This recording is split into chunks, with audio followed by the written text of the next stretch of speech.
Само една независна листа за советници ќе учествува во изборната трка на локалните избори во Кочани, која ќе се обиде да освои што повеќе места во новиот состав на Советот и да ја разбие блоковската поделеност.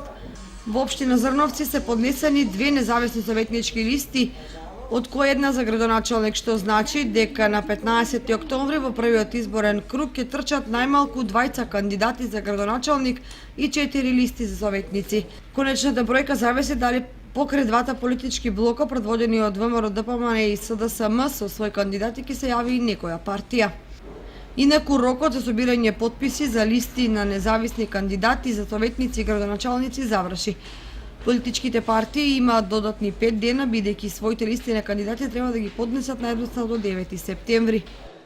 До Државна изборна комисија подрачно деление Кочани поднесени се 3 листи за собирање на потписи, и тоа една листа за собирање потписи за независни кандидати за членови на Советот за општина Кочани, една листа за собирање на потписи за независни кандидати за членови на Советот на општина Зрновци и една независна листа за кандидат за градоначалник на општина Зрновци.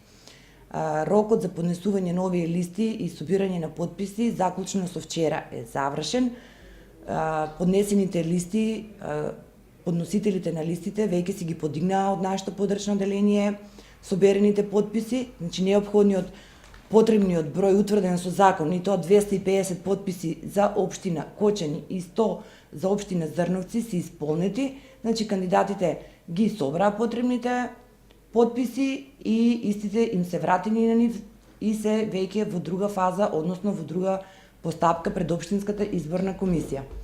Инаку во сите општини за кои што сме надлежни во Источна Македонија, значи немаше независни листи за кандидати за советници, ниту за градоначалник, освен во општина Кочани и општина Зрновци. Изборната кампања започнува на 25 септември во 12 часот по полнок, а за првиот круг завршува на 13 октомври во 24 часот. Изборната кампања во вториот круг завршува на 27 октомври. Граѓаните имаат уште 5 дена до 9 септември да поднесат барање за запишување, дополнување или бришање на податоци во избирачкиот список. Јасниот увид во избирачкиот список исто така трае до 9 септември до полноќ.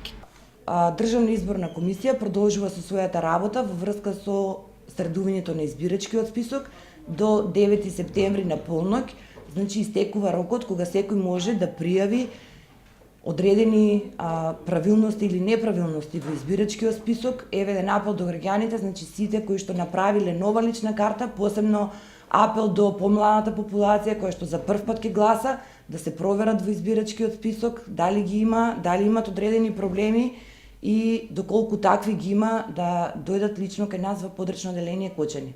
Што се однесува до кандидатите за градоначалник и за советници од коалициите предводени од двете најголеми партии, за сега се уште ништо не се соопштува, што би требало да значи дека внатрешпартиските калкулации и проценки за шансите на поединци не се завршени. Прогнозите на повеќето определени граѓани се дека во 4 општини Кочани, Виница, Чешиново, Блешево и во Зрновци ВМРО ДПМН ќе излезе со актуелните градоначалници, иако некои веруваат и дека ќе има изненадувања во последен момент. СДСМ ќе бара решенија кои ќе можат равноправно да влезат во изборната трка, и тоа од најекспонираните партиски кадри, особено во последните година-две.